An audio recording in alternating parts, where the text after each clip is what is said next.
going on, guys? Matt with Middleton Motorsports here, and welcome to another episode of Behind the Tune. So tonight on the dyno, behind me here, we have a 2021 ZL1 1LE Camaro. So we did some bolt-ons to this car, so let's go up there and let me get this camera flipped around. We're gonna walk up here, and we're gonna check out under the hood. So, we did a supercharger swap on this thing. Got rid of that stock LT floor blower. This is a car that gets road raced, and the stock blowers just run really hot on these things.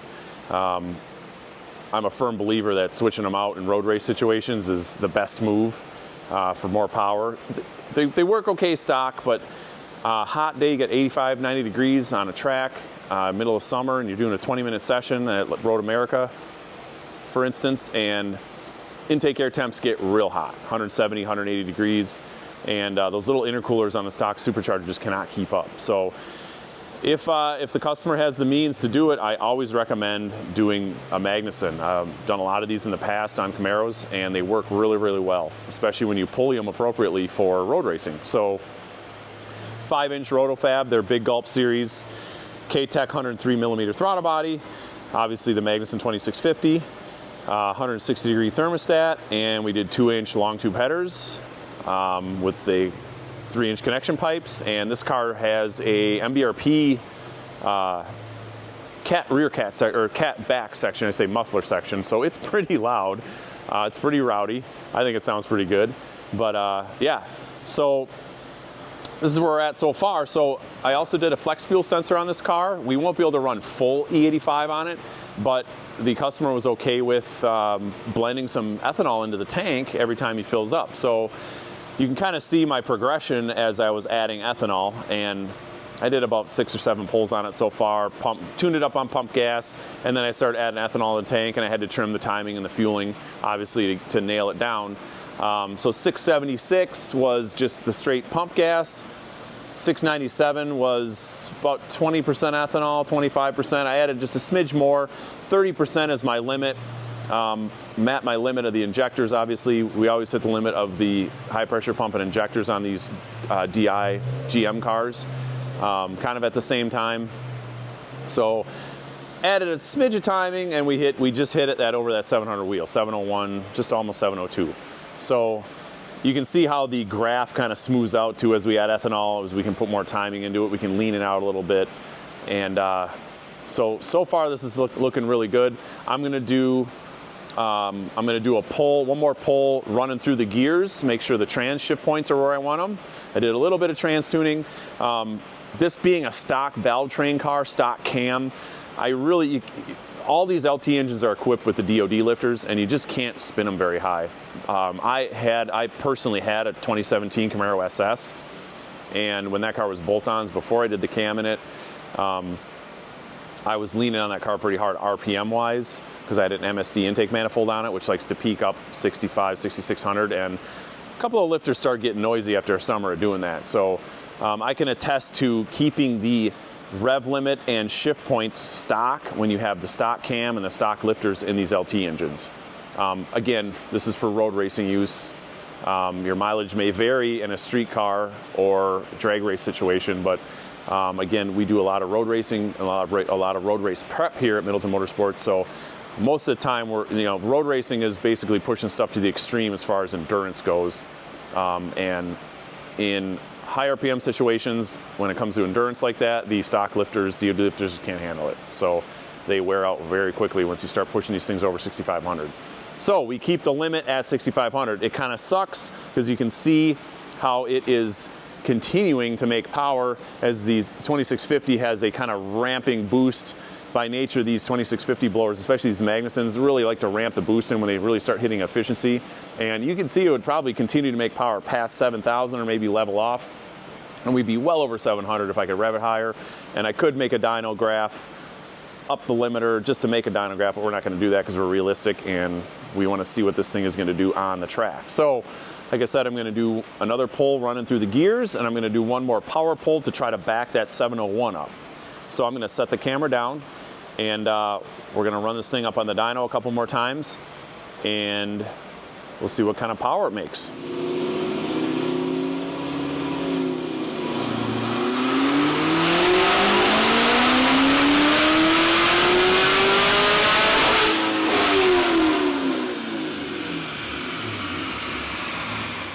Looks like we backed up that 701 with a small improvement. The blower was a little bit cooler on that yellow run, the one I just did. So you can see it made a smidge, basically across the whole board, about 10 degrees cooler than the green run as far as intake air temps. Car sat for about 20 minutes with the fans going. I was doing something else quick, helping another guy out in the shop. And I came back over. And obviously I warmed the coolant temp and oil temp back up, but once that blower cools down, it's pretty cool in the shop right now. We have a rainy kind of 45-degree day going on right now, so the blower cooled off a little bit and made a little bit more power and torque, but that's typical of a supercharger. So, but that's looking really nice. Again, we're at E30. The fueling is still really safe, and we can take a look at the data log. So you got to look at the dyno graphs there, and we can take a look at the run I just did. And sorry about the kind of goofy camera angle. We're trying out some new cameras here, and these things are pretty slick, but kind of getting used to it still. So might be a little angled, but if I can kind of get this straight. So you can see yellow is the air fuel. You can see we're 0.81. And again, once these things get warmed up, sometimes they'll run a little bit leaner. So I'm going to run it a little rich. These DI GMs, you can definitely run lean. And you can run them a little leaner than that even. Timing, like obviously, because I got some ethanol in the tank, you know, we're at 24. Yeah, you can see that the air fuel 0.81 for Lambda. Boost, we're hitting about 12 pounds is what we're touching. That's exactly where I wanted to be. Yeah, everything else is looking really good. This tune-up is looking really good. Going from basically on this thing, if you were at 91 octane with no ethanol, we'd be about 20 degrees of timing. And the E30, I'm able to put about 4 degrees of timing into it. So that's where we're getting that extra power from. And these, just like most of these late model V8s, Coyotes included, these things love E85. Just a little bit goes a long way. And this being only 12 pounds of boost, just, you know, there's my ethanol content right there. So you can see, sorry about the angle. The camera's got a gimbal on it and my laptop's angled. So yeah, 29.4%, that's where we're at. And everything looking really good. My fuel pulse width. So on these DI cars, I don't like going over 5.5 milliseconds. Once you start getting over that wider pulse width, because these GM DI cars, unlike a Coyote, like a Gen 3 Coyote has port and DI, these have DI only. So you're really limited on when and where you can inject fuel in relation to the 4-stroke cycle. So you can only inject fuel really on the intake stroke, which only gives you, you know, versus a port injected car, you can inject fuel pretty much the whole time. You can inject it on a closed valve and an open valve, and once you get the engine wide open throttle, you know, 80 to 90% duty cycle is acceptable. DI car, you can only inject on the intake stroke. So once you start trying to inject fuel before that, obviously the intake valve is shut and the exhaust is being forced out, so you'll just lose because the fuel is being injected directly into the combustion chamber. So the intake valve, you can start it just a smidge before the intake valve opens, or about when the intake valve opens, just a smidge before top dead center on the exhaust stroke. You can inject all the way on the intake stroke, but once the piston reaches bottom dead center on the intake stroke, if you're trying to inject fuel as the piston starts coming back up on the compression stroke, stuff gets nasty real quick. You start running into injecting fuel, and it's not like a diesel where, you know, you're waiting for that compression for the ignition. You got to have your injection done by when the spark plug ignites. So when the spark plug is igniting, you know, up near top dead center, so right now we have 24 degrees before top dead centers, or a spark hits, if you're trying to inject fuel anywhere near that, you're going to torch a piston. So you got to be done injecting fuel near bottom dead center. So you only have, you know, you have a very short window. So it's injection timing, and you have to pay attention to the pulse width very closely. And so 6,000 RPM, 5.5 milliseconds is about all you get. You start going any more than that, you can do it, the motor will take it, but you'll actually start to lose power. I've been tuning these DI cars, these DI GMs, since their inception in the mid-teens, 2015, 2014. And You learn a lot when you start doing it on them, sometimes the hard way. But I've done a lot of them, and I know what they like and what it takes to make power with them. So anyway, yeah, so this is where it needs to be. I can't go any further than this. We're at 5.44 in the injector pulse width, you can see right there, and that's about the limit. So this being a 16-gallon tank, he's going to be able to put about 5 gallons in per full tank. So when he's at the track, so every time he fills up, he can go 5 gallons of E, top of the rest off, maybe 10 gallons of gas, and you're going to be about a third ethanol and 30%-ish, and he's going to be good to go. So another thing I'm going to do here is, if you bear with me, I'm going to bring up that last pull, because that was our nice 704 number there, and I'm going to go back to, we had this thing on the dyno a while ago, and that was the stock pull. So blue is stock. So that gives you a comparison of what we did with the headers and the supercharger. Obviously, the intake headers, supercharger, and the other little throttle body and the little things we did, thermostat. So you can really see how the factory, especially if you don't have very good fuel in it, so they'll make this low of power factory stock. That's just, I've seen that quite a bit on these things. I got a couple other ones we can look at too.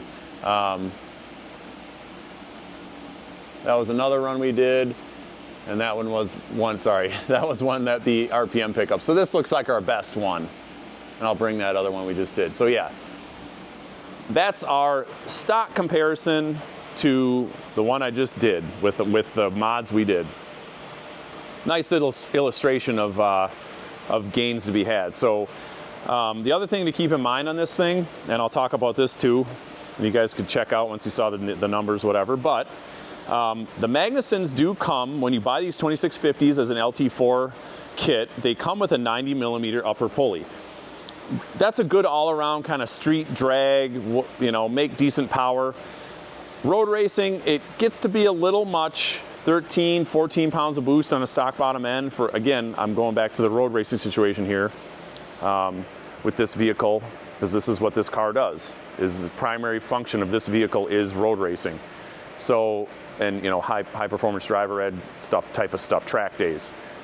So I always up the pulley on them. Even in the past, when I've done these cars, when we do like ported heads and a cam, I'll have like 100 or 110mm pulley on these things, and they'll still make 750 wheel ported heads and a cam at 7 pounds of boost. You just but they stay cool. The IATs will be 120 to 130 for an entire 20-minute session on track on a hot day. So you don't have to worry about cooking stuff, baking stuff, whatever. He was having, so previously, the reason that spawned all these mods, the reason he wanted to do all this, is he was having heat issues and heat-related misfires at the road course. And this car kept going into limp mode, and he was trying different things. He had it at the dealership, they put plugs in it, they tried coils. He was having all sorts of issues that were heat-related. And when I came on board and he was asking me about this, I'm like, you really need to just switch the stock blower out. We're gonna put headers on it. And you will be able to run this thing 20 minutes, no problem. So that's why we did all these things. Obviously, the power gain was nice to see. So where I'm kind of getting at is the stock blowers run about 10 pounds of boost. We're seeing about 12 pounds of boost, so we only went up a couple pounds. But the intake air temps are going to run about 50 degrees cooler, even with a smidge more boost. And obviously, we picked up, 160 horsepower, whatever, do the math quick on that, 166 horsepower to the tires. Torque, we picked up 90 foot-pounds. So this is going to be a massive improvement in acceleration come to the road course. And he's not going to have heat issues. He's not going to have, reduced power issues and all that stuff related to that stock blower running so hot on a hot track day. So I'm happy with this. That'll wrap it up for this video. Thanks for watching. Keep checking back on our channel for other videos. We got lots more to come, and I know I keep talking about that. And I talked about this in our previous video. That we had a Camaro come down the line, and this is the one. And we got more 500s coming. And right now we got about 40 people in line to get on the dyno here, and get work done by us. Business is booming, and we're super fortunate. And I keep wanting to bring you guys good content like this so you guys can kind of see what we're doing, and seeing gains like this, it's nice to see. So thanks for watching, guys, and we'll talk to you guys later.